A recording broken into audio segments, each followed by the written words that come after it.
Is paid programming. It's time to talk taxes. New friends, new opportunities, new partners. EG Tax. It's Ask the Tax Lady with Esther Gulius and EG Tax on News Radio 930 WBEN. To reach Esther now, call 803-0930. Toll free at 1-800-616-9236. And cell calls are free at star 930. And now, live from the WBEN studios, it's Esther Gulius. Hey everybody, this is the Tax Lady, and this is our hour to talk taxes and money and whatever's happening in the world of income tax and finances, and whether or not you've gotten letters from the state or the federal, or whatever's on your plate regarding tax and finances. We'd love to invite you to give us a call, 803-0930, 803-0930. Star 930 on a cell phone, and we want to help you. And I'm joined in studio with Tiffany Fabian. Tiffany, hey there, Esther. How goes it? It's good. And Mr. Fabian, Christopher, how are you doing? Good, Esther. Or I should say, hello, Esther. Hello, Christopher. I'm telling you, I feel like Newman all the time.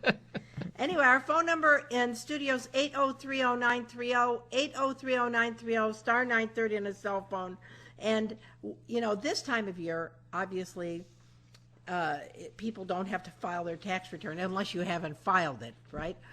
Most of what's happening this time of year would be letters that people would be getting, notices, maybe they haven't filed, maybe they're getting out from the doldrums of being guilty about not filing.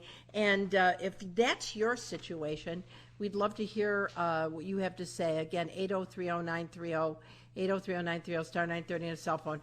The other thing is, we want to talk about our subject of the day is getting out of debt. And that's so important because this time of year is a really great time of year to say, okay, I did my taxes and I want to look forward to modifying my finances, right? That's right. I think that's really important. Right. So kind of we want to talk about debt, and I will tell you, we're going to give you some great websites to visit that'll help you with your finances. Maybe you don't really want to hear about the big B word, budget.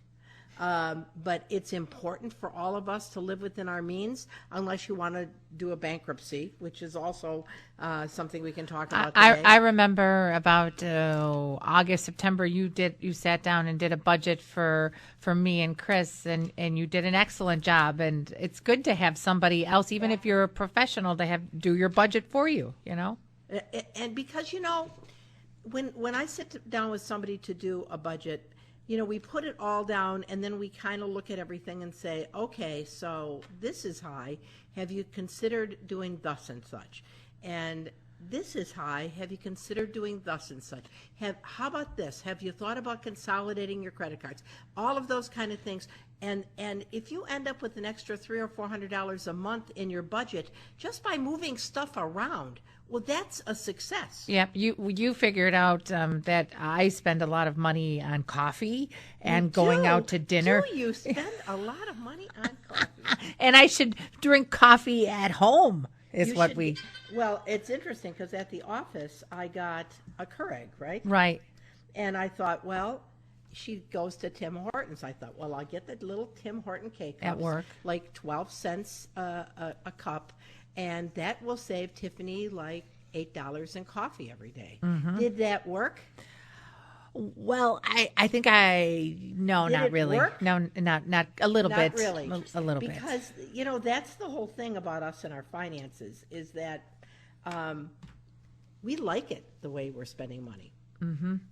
Mm-hmm. I mean, we do. We like the way we're spending money, and it is not fun to change. None of us like to change, but I will tell you, if you want to get a handle on your finances, it's a real simple process. You have to spend less than you make.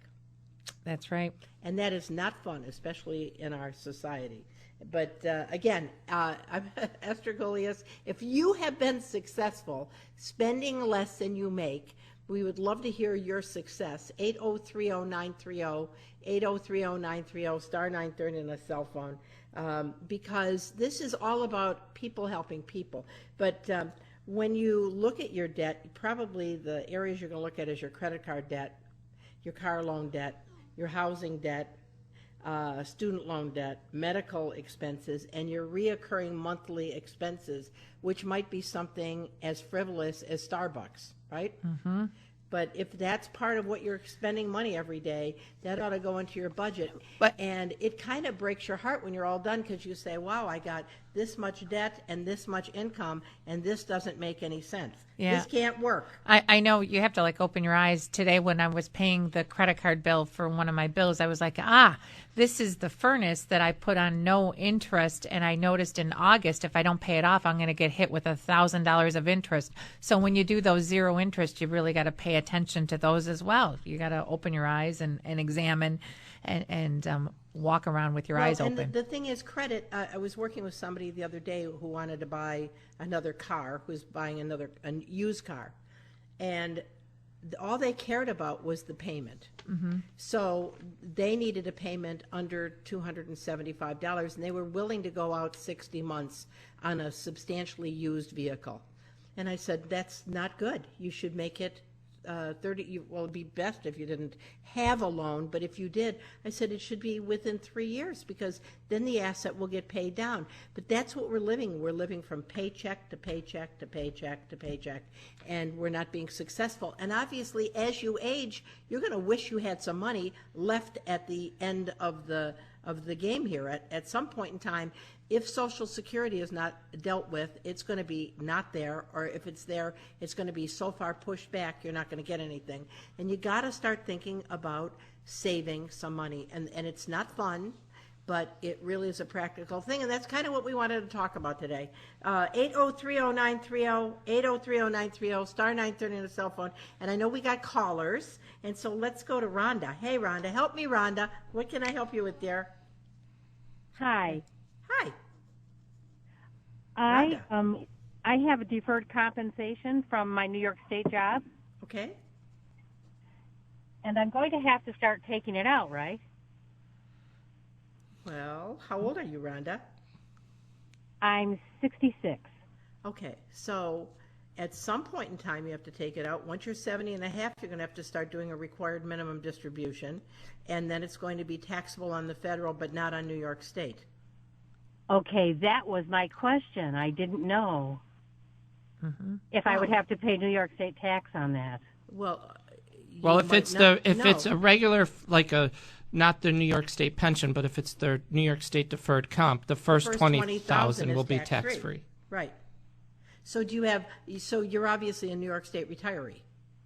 Yes. So all your New York State pension is going to be tax free, and the first 20,000 of your deferred comp is going to be tax free. And if you have a spouse, and they're not a New York State retiree, then the first $20,000 in their non-New York State city or municipal pension is going to be tax free. So on New York State, you're going to get a deal. Okay. Okay. That was my question. Thank you. All right. Thanks, Rhonda. I'm Esther Gulias, the tax lady from EG Tax, 8030930, 8030930, star 930 on a cell phone. And I know we're talking about money, but obviously taxes are about as much money as you can deal with. Why don't we go to Alan on line 2? Hey, Alan, how can we help you, sir? Hi. How are you? Good. Good. The reason I'm calling is you're talking about spending less than you make, and I've been on both sides of the equation. I started a business 20 years ago, and I worked a good 6 months before I took a penny out of the business, and I was running up my credit cards, and I was paying interest, and it was just a horrible situation. But then as we started to make some money, I made a promise to myself that I would always pay myself first and saving. And now 20 years later, I can tell you that if you apply that discipline and if you stay with it, the returns are phenomenal. And due to the law of large numbers, you can literally live on your savings. And I still work 50 hours a week in the business, but I don't have to work. And I can tell you I still live below my means, way below. Isn't that great? Yeah. I mean, that it's when you're self-employed, that every dollar you spend out of the business goes against your net profit. So you must be very keen to how to make the money stretch. And after you've been through that kind of squeezing process, sometimes it's hard to say, oh my gosh, I think I can let go a little bit. But there are so many people that are on a paycheck, and they get in this thing about, I get the credit, now I got $40,000 in credit, and I'm going to drive my credit cards up another $40,000. Nobody thinks about this. Like student loans, it drives me crazy that kids that are going to college are willing to come out with $100,000 in debt, not realizing that, hey, you got to pay that back. You know? And then, you know, Alan, it's my office is right next door to Esther, and the story that you tell sounds like a story that she told when she started her business. You know, she used credit cards and she sold everything and got a smaller house and got a smaller cars, and you sort of make that sacrifice. It's a chance. Right. It's a gamble. Yeah, and that's what we'd love to hear. And just like if you have a story like Alan, and you have a success story, give us a call. Or maybe you're in the middle of a struggle. 8030930, 8030930, star 930 on a cell phone. And we're going to take a short break, and we'll be back with your phone calls and your success stories or your struggles on the other side of the break. It's been 1 week since you looked at me. Cocked your head to the side and said I'm angry. 5 days since you laughed at me, saying get that together, come back. Hey, I'm Esther Gulias, the tax lady from EG Tax. 8030930, 8030930, star 930 on a cell phone. Obviously, if it's a tax question, tax issue, hey, we want to hear from you. But we're kind of talking today about successes and failures in your budgeting, because really our job is to make sure that you pay the least amount of taxes, but that when we're making tax decisions, that it's the best financial decision to make. Like, there are times when I'll say to somebody, okay, if you pay off your home, it's true you're going to lose that 10% deduction. If you were paying $10,000 in interest on your mortgage, it's going to cost you $1,000 more in taxes, 10%. But you're saving $9,000 to do it. So that's the whole thing, is you want to be able to talk about your finances in an intelligent way, because the bottom line is whatever decision you make, it should be the best financial decision for you. Sometimes paying more taxes is better for your bottom line. I know that sounds weird, but it is true. Right, Mr. Christopher? Right. You know, I mean, if you're paying, we'll say, $3,000 in interest to save a whole $300 on your tax return, it doesn't make any sense. Right, that's right. And that's what people don't know, is that the tax bracket determines your deductions, and the tax bracket determines the taxes. So you have to take whatever income you have, multiply it by your tax bracket. Conversely, the deductions you have, you multiply it by your tax bracket. What further complicates everything is your standard deduction and personal exemptions. So all that stuff has to get kind of put into the soup. So, but let us talk to Jim from Cheektowaga, who's been waiting. Hey, Mr. Jim, how can we help you, sir? Good afternoon. Ma'am, if you did not earn a W-2 last year, and you did not work on the books, are you required to file? You used the word on the books. You want to elaborate? Well, I had lost my job the year before, and for the most part I was unemployed. I did a couple of jobs for friends here and there, but I have a job now, fortunately, thank God. It's weird. I got a job January 3rd, So let's tell Jim about working off the books. The truth is, you have to report all your income on the books and off the books. It all has to be reported, and so you should file a return. Yep. And the thing is, Jim, were you collecting unemployment? No, ma'am. All right. So how much do you think that you made freelancing last year? Probably about $10 an hour. $10 an hour, or $10 total? $10 total. You made $10? Yeah. Oh, well, $10 is okay. Yeah. Under $400, you're not going to pay FICA. But here's the thing: many times, but if your gross was more than $400, you still would have to file to show to bring it down. But he said right.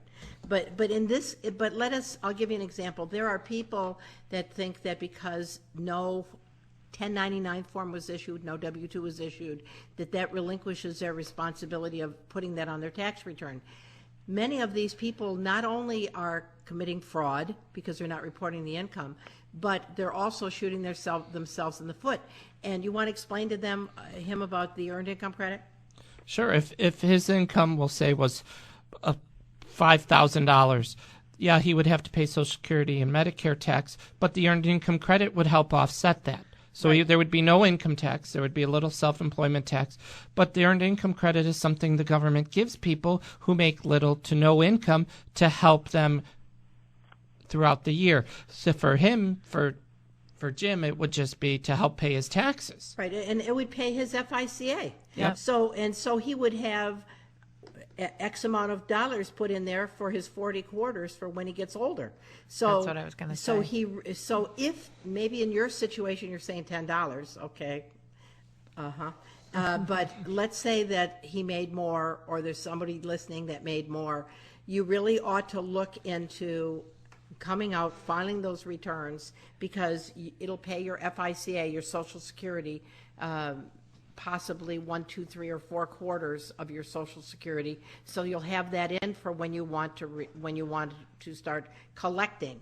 So working under the table is not a good thing. Not something that isn't taxable. It is a taxable event. And I guess I misspoke when it said not a good thing. It's not a good thing if you don't report it, because like Esther said, when you report it, you're paying into Social Security, which is a good thing because you have to have 40 quarters to collect someday. Right? Yep. Okay, I'm Esther Gulias, the tax lady, 803-0930, 803-0930, star 930 and a cell phone. Let's talk to Marilyn. Hey, Marilyn. Hi. You got a success story? Yes, thank you for talking to me. I've never had a financial problem because, I don't know if this is the reason, but I started out with the envelope system at home. Good idea. So I'd have an envelope for food and an envelope for miscellaneous like gasoline. But to me, I would never line up and go and buy coffee. I don't even know how much it costs. Make my own. How much does it cost, Tiff, for a coffee? Oh, it's $2 like yeah, for a large. Yeah. There you go. It could be 15 cents, but she pays $2. In other words, I don't buy anything with that you don't need. I've never had a credit card. Wow. I never buy anything on the spur of the moment. I only go shopping when I want something, and I guess I'm too much to the extreme, though. Well, you know what? There's a balance. I mean, there is a balance because you don't want to become in bondage to your budget. By the same token, to have a budget and to live within your budget is a real success story. And I really give you kudos, Marilyn, because it ain't easy, especially in our society. Yeah, and it's funny. Sometimes people will come in and say, okay, I've done this, and they look financially wonderful, and they'll say to Chris, so what should I do different? And Chris says to them, go spend and enjoy some of your money. You've worked really hard. You've saved. You invested. Go spend some of your money. So that's, I think, what Esther talks about. And that's hard. Sometimes if you've been a saver, it's hard to let go of that money that you've saved. But by the same token, it's 3 times worse when you cannot say no to yourself and you live off of your credit cards. Mm-hmm. I've owned one department credit card, but I haven't used it. I mean, I don't have it anymore, but I've never had a credit card. I've had one department store card. But well, thank you, Marilyn. The envelope system is where you put all your cash as you earn it into an envelope, and that's how you pay your bills each month, correct? Yep, you allocate a little bit to each envelope. And that's... I will tell you that is an absolutely great system. The only negative I can see with the envelope system is, God forbid, somebody broke in your house and found your envelopes. Yeah. But I got to say that some of the biggest successes have been people who have used that system or That's something true. like it. Well, great, Marilyn. Thanks for calling. I'm Esther Gulias, the tax lady from EG Tax, 803-0930, 803-0930, star 930 on a cell phone. I'll tell you my own little story. When I started EG Tax, you know, we had gone from a job where we had gotten a real salary, and when I was going to start EG Tax, there was no salary. There was just all self-employment. And the first year, at the end of tax season, I think I had $17,000, and I had to pay rent until next year. And I said to my husband, I think we're going to have to go bankrupt around August. So what we did was we downsized our house. We bought the cheapest house in Clarence that had to be fixed up. We went from 2 cars to 1 used, very old car. We used to have a boat. We sold the boat. And for 3 years, one of our callers said that he started paying himself after 6 months. I didn't pay myself for 3 years because in a seasonal business, it's really, really difficult because there's a lot of time between May and December, and you have to keep paying rent, where you are and everything. So that's what I did, and I will tell you, you just learn. I know I said to my kids, I'm going to be cooking now, and they said, please, Mom, don't cook. But I did anything to save money, and it was, thankfully, it all worked out. We're very blessed. We have wonderful clients, and I think it was like 7 or 8 years before I started really taking a salary because there was no salary to take, and it's very difficult to put, it's kind of like haltering a horse with reins. You just got to stop yourself. And so that's one of the things I want to talk about is like look realistically at your budget. If you do nothing tonight when you're all alone and you're thinking, oh gosh, I hated that Esther was talking about this, look at your finances. Where do you have assets? Do you have liabilities? What are your liabilities? And then what we're going to do is we're going to talk about some of the things that you can do to maybe move your debt around so it gets less, maybe get some more investment income so you have more income coming in. Maybe you should downsize. But the whole thing is it all starts with a plan, right? That's right. Yep, that's exactly right. And you got to start taking the steps to make that plan work.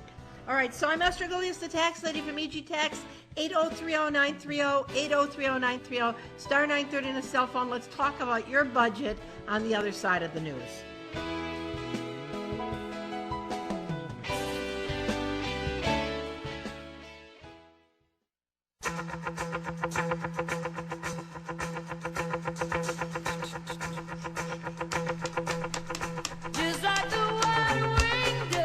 Stevie Nicks. After they do this for 3 weeks in a row, Tiff, we're very good. We know it's Stevie Nicks, right? Hey, I'm Esther Gullius, the tax lady from EG Tax, 8030930, 8030930, star 930 on a cell phone. We're talking about taxes and your budget and how to get a handle on your budget. I will tell you, one of the things that I think you should start off with is to go to freecreditreport.com because that actually, it is free, and it'll give you a synopsis of what your credit report looks like.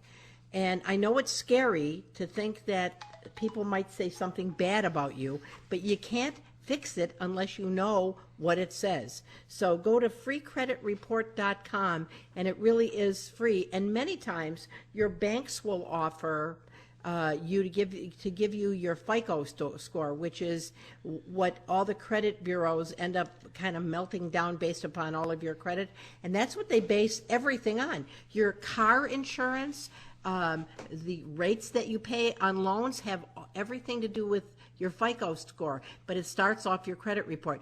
You'd be surprised when you look at your credit report, you might find that they say there's a delinquency that's incorrect. And all you have to do is reply to the bureau, and if the creditor that wrote the bad response doesn't rebuttal that within 30 days, they take it off. So you can effectively change your credit score just by looking. Yep. So you write to them, and if they don't have proof to substantiate it, then, like Esther said, they take it off. It's pretty cool. Right. So freecreditreport.com. I know there's other free credit agencies that are out there. Many times your bank will let you do a free FICO score analysis. Click on there, you know. Yeah, I know Discover is out there on commercials right now saying even if you're not our customer, we'll let you know what your credit score is. Who was that, Chris? Discover. And because let's face it, when you do that, they get your email address. Yep. Another thing is, if you have credit cards and your credit is not bad yet, and you know what I'm talking about because you're getting up there with all your credit limit, you can move your credit cards and consolidate the credit card debt into 0% credit cards. Citibank has one of the best credit cards, and it's 0% for 21 months. Now think about that. That's it's a year and 3 quarters.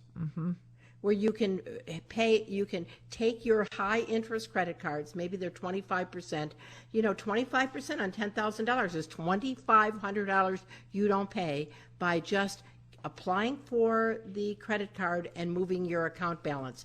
Then what do you do with that old credit card? Cut it up. Cut it up. Exactly right. But you know what a lot of times people do is they go, oh, yay. Now this is paid for, so I can run that up again. That's a bad idea. If you're going to do this, so Citi, like I said, Citi has a 0% 21 month credit card. You can go to comparecards.com.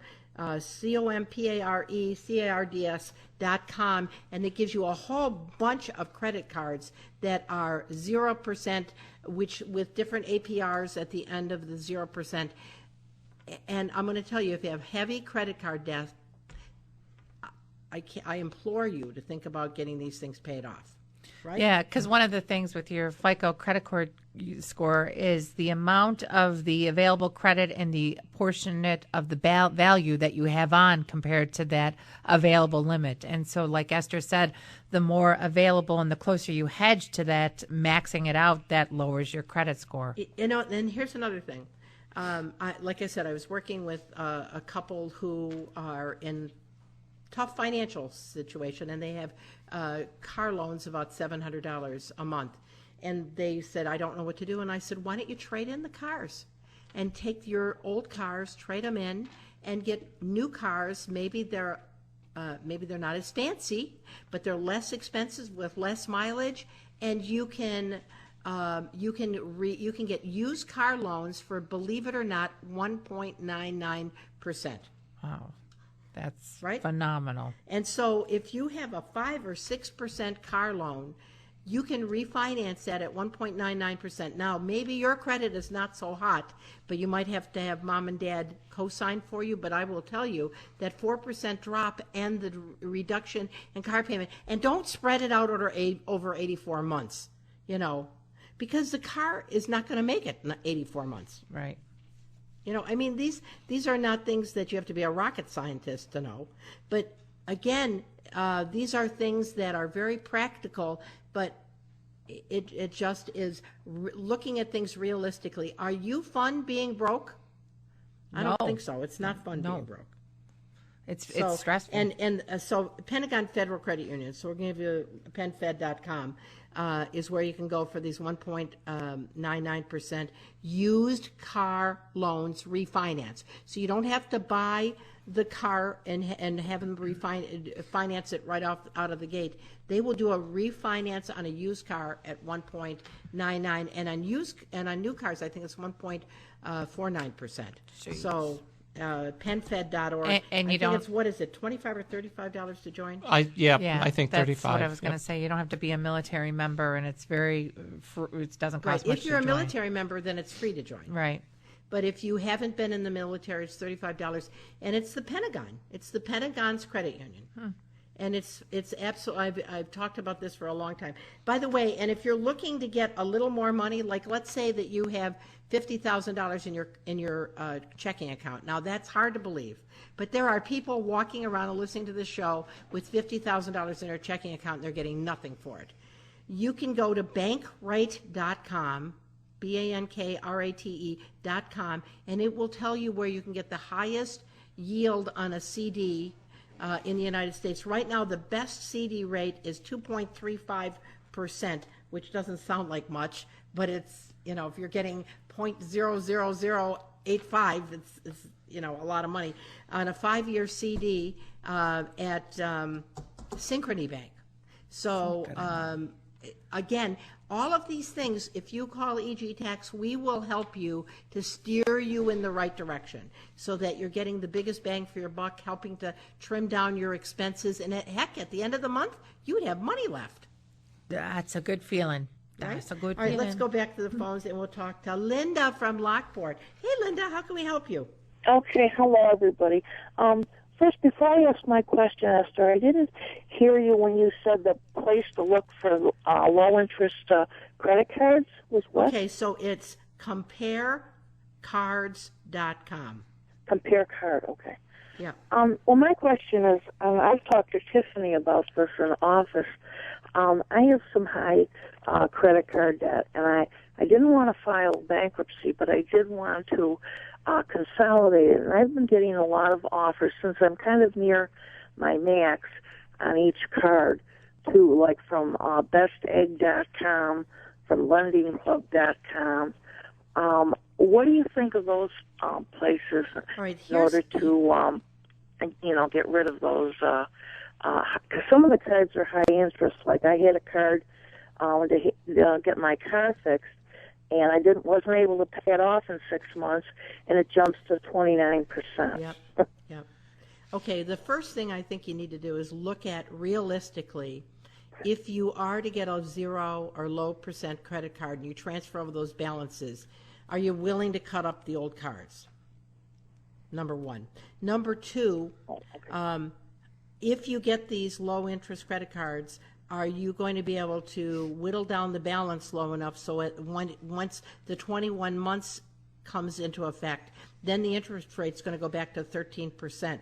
But at that point in time, you could do a refinance on another one, assuming that interest rates are low. The important thing is that you take a look at what your situation is. Sometimes people cannot get out of debt because they're so far in the hole. And those things like Best Egg and those other Barnaby ones are items that you will take all of your credit card debt and consolidate it into one unit. And I know that one time, many, many years ago, Chris and I actually did that. We used a service where we took all of our credit card debt and consolidated it into one unit. And I think the interest rate was better, and it wasn't. And it freezes all the cards so you can't use them. Right. Well, no, it didn't. Yeah, it did. You had those cards, but you could get new credit cards. See, but that's the whole thing. That's why I think, Linda, you have to start off with a budget. You have to say, okay, this is the money I got coming in. You can't spend more than you have. I mean, you can with credit, but if you can't pay the credit, at some point in time, you're going to hit a brick wall. So I think everything starts off with a willingness to take a look at what you have and a willingness to change the lifestyle that you have so that you don't continue. They say if you continue to do what you're doing, you're going to continue to get what you got. You can't plant corn and think that you're going to grow a harvest of peas. Well, I mean, if you're planting corn, you're going to get corn. And I know Linda, she's thinking of selling her house, and she's quite disabled. And so she's really between a rock and a hard place. And so, I know my heart goes out to you. See, but the thing is, in her situation, she might be somebody that the best thing for her would be, and this is just dispassionately, to file a bankruptcy. Yeah, but I know I've talked to Linda about that, and so she's in such a rock and a hard place that she can't file bankruptcy because she wants to be able to have credit cards if she needs it to pay her bills, to fix her car. You see, once you get rid of the debt, you can get credit cards again. You can get credit again. Mm-hmm. But the thing is, again, that's where she needs to sit down with somebody, look at things realistically, and I would suggest that she go talk to an attorney and see what they think.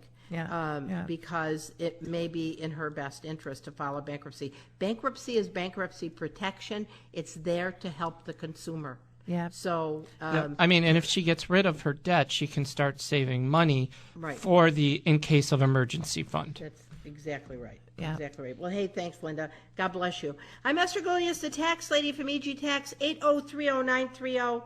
8030930, star 930 on a cell phone. And we're going to go to Jackie from Amherst. Hi, Jack. Hi, Jackie. Hi, Esther. How are you? Good. Jackie to Jackie. How can I help you, ma'am? I'm calling about the taxes in Amherst. Yeah. And if the you mean the property taxes in Amherst? Yes. And the property is that it's appraised at now is less, right? It's appraised at like $250, and they say that it's now worth over $300. Is it worth to fight it if I'm going to be selling the house? Well, I mean, when do you think you're going to sell it, Jackie?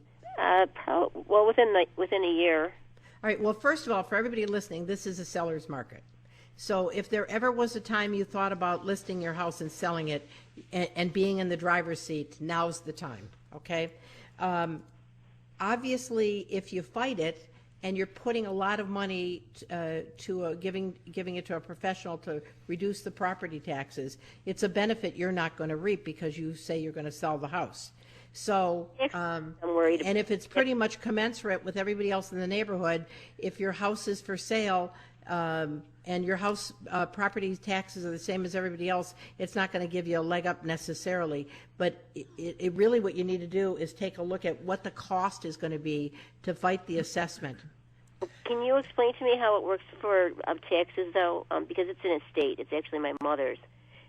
And at the time that she passed away, does it go by what the house is worth and then what I sell it at? And then Well, do you have your mom is deceased, correct? Correct. And you're the beneficiary? Correct. So now it's your house? Correct. Okay. So it's just the same as anybody. The house is based upon the fair market value of the house at the time they did the appraisal, multiplied by the millage rate, and that's what they come up with for the property taxes. Well, or do you mean for income tax purposes there, Jackie? Income tax purposes. Income tax. Yes. Right, so you want to know how much you're saving in income taxes? Well, right. If I fight it and I get the property down, is that to my benefit, or doesn't it matter if there's a certain amount that I don't? The value of the house will be what it was worth when Mom passed away. It's going to be worth a lot more.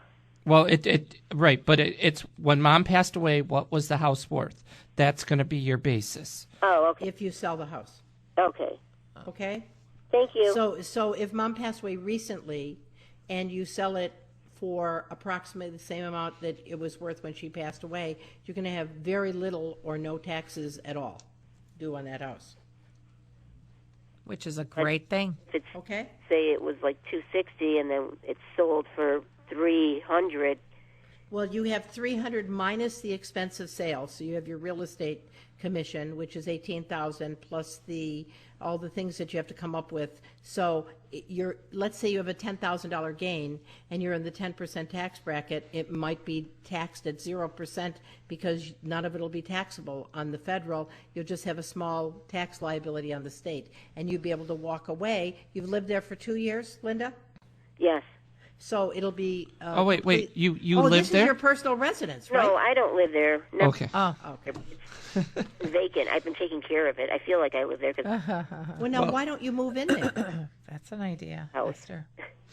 You know, if you live there for 2 out of the last 5 years, then the entire gain is tax free. Oh. So you could maybe sell. What you want to do is call the office on Monday, and we'll do the if, ands, ors, or buts, and give you some options. Okay? Wonderful. Thank you so much. Thank you, dear. I'm Esther Gulias, the tax lady. We're going to take a short break, and we'll be back with your questions and the end of our show at the end of the break. Thank you for listening. See you on the other side.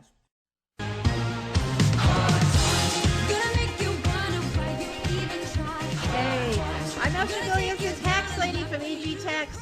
And look, we're just not all about taxes, but we are all about taxes, but we'll help you to get your budget together because we're really about your bottom line. We want to help you to create good financial decisions. Thank you, Chris. Thank you, Chris. Okay, let's talk about housing. If you're living in your 4-bedroom, 3-bath house with a pool and all the kids are gone, and you're having a tough time with your mortgage, you might think about a reverse mortgage, but I will tell you, I'd sell it. Because like we were talking about that last caller, I think it was Linda, right? It would be completely tax-free, and you could downsize.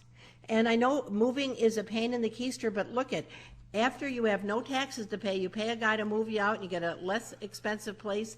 You can walk into the sunshine, go on vacation, start world traveling, and have no debt. I mean, it would be a wonderful thing. So downsizing is not a bad thing to do.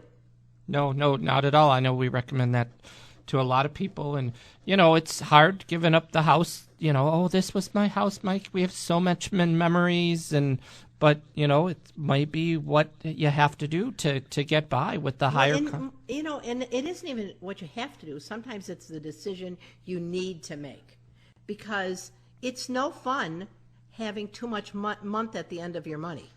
And I've seen my own clients who are are really house poor. They got the house and that's it. They got the house. And especially if you're on a fixed income. Seniors, look at, they're charging you more and more and more for your Medicaid. It's terrible, and it makes puts a real financial burden on you. And again, that's something that we are in a seller's market, so you could really clean up too. And it would be tax free if it's your personal home. Student loans, Tiff, you're like the queen of student loans. Yeah, and so the couple shows ago, somebody called about consolidating, and I talked about private loans, and they called me during the week. You cannot consolidate your private loans. Him and I did a few calls to the federal loans. But if you have federal loans, any kind of federal loans, and you consolidate it, there's 3 options. If you're a teacher, you can do 10 years and out if you're a Title I teacher. Number 2, if you're a public... What does that mean, 10 years and out, Tiff? In 10 years, you pay the full payment for 10 years. The debt, the rest of your student loan is forgiven. It goes away. If you're a public service employee, you have to pay 120 full qualifying payments for 10 years. You have to do 120 qualifying full payments. So that's your full payment. If you are... Which is 10 years, Which right? is 10 years. Right. If you are a public service person and you do, or not a public service payment, and you do an income-based payment, there's new loans, a new program for 20 to 25 years, and you don't have to be a public service person. For 20 to 25 years, if you do income-based, it's gone also for 20 to 25 years. So this helps a lot of our clients who are married filing separate. Right, the income-based. So now it's 20 years, and they don't have to be working for a not-for-profit. They do not. That's right. That is great. That's great news. And again, if you're listening and you got a bunch of student loans, we will help you. And we charge this exorbitant amount of money to help you. It's called zero. Right. And you can see, I'll do a conference call with you and we'll get you hooked up. Right. And we want to hook you up. Yeah. The other thing is, if you're a parent or a grandparent and you got kids or grandkids ready to go to college, don't let them go into debt.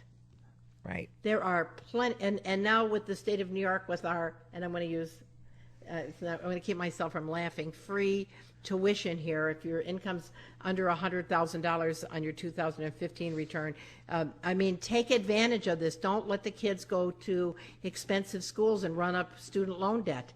Mm-hmm. You know, student loan debt does not go away. How many people are we with day after day after day during tax season who are stuck? They have 2 kids. They're both working full-time jobs. They're paying that horrible amount of daycare expense and the student loans. Yeah. Parents, grandparents, don't let them do it. And it grows so large. The amount of interest, if they have to take you to court, the lawyer fees are wrapped into your student loans. It just becomes and I know I got 2 astronomical. more callers, but I want to talk about medical. If you have high medical expenses, look about, if you have a COBRA plan and you're paying a ton of money for COBRA, think about going to the New York State of Health. I mean, it's so much less expensive. And when you think about the extra money you're spending per month with the New York State of Health insurance premiums that are available and their policies, you might do so much better. Again, it's all about looking into options. Yep. Oh, I know. I had a client, we saved $450 a month for health insurance because his brother-in-law was helping him, and his brother-in-law had no clue. That's $5,000 in a year. I mean, holy moly. All right, let's quickly go to Holly, who's been waiting for so long. Hi, Holly. How can we help you? Well, hi. Really quick, I just want to add, my daughter, through her homeschooling math, alternative math, we got a series of tapes on discs, CDs, DVDs, on, I think it was Foundations in Finance. It just what you guys are touching on, it talked about the foundation of credit, getting into debt, staying out of debt. So I was going to ask you if you know offhand, or for maybe next week, to run by for young people, something they can access to learn the basics of, don't get into debt in the first place. Learn how to. And that's where I really think mom and dad play a really phenomenal role, because I know my kids, when they wanted to go to college, they wanted to go to one of those expensive Ivy League schools, and I said, look, You can go to UB or Buff State. That's your choice, unless you have some sugar daddy that's going to pay for it. But if I'm paying for it, this is where you go in. And my kids who graduated from college had no debt when they left college. Yes. Yeah, but I know you're right. My daughter, who is college age, they get all those applications for credit cards. She gets more in the mail than I do for credit cards, and so it's really important. And I like that the homeschooling school program has something that talks about finances. That is pretty cool. Yep. I think a really good thing is to let them start off with a credit card with a $500 limit, so that they learn how to use credit wisely and pay it off. I think that's a really good thing, but I will tell you, credit is so easy to come by, and once it gets out of control, it's like having a dead body that you drag behind you. Unless you can lop off that dead body, it just stinks, and it ruins your life. And I think when you file bankruptcy nowadays, they make you go through mandated classes on how to manage finances and how to look at it more wisely. Absolutely. Okay, well, we appreciate your comments. And again, anybody that's listening, if you are having trouble navigating the wonderful world of budgeting, EG Tax does this at no charge. We'll be very happy to sit down with you and just kind of sit down, pick your brain. And of course, we didn't even mention if you owe the IRS or state of New York money, that just goes into the mix. And one of the things you can do, a very easy thing, is to change your W-4 at work and get some extra take-home pay. So until next week, if you have any questions, we have a wonderful website you can go to at egtax.com. On there's also a Social Security worksheet as to what age you should start taking your Social Security and how many years you'd have to collect in order to break even. It'll help you with your Social Security decisions. And if you have any questions during the week, give us a call. Before you make that big financial move, call us, because there's no charge, and it's so good to get somebody to bounce something off of. And again, on our website, there's Ask the Tax Lady. You can kind of enter your tax question in there, and we'll be very happy to help you. Until next week. And if you get letters, should they come to see us? Definitely. Just stop in at the office at 2475 Niagara Falls Boulevard. Until next week, I'm Esther Golias with Tiffany Fabian and Christopher Fabian. Tiff, you're headed out for one of those culottes right now? Yes, she is. No, she's not. She's going to save her money. All right. I'm Esther Golias. I'll talk to you next week. Have a great week. Bye-bye.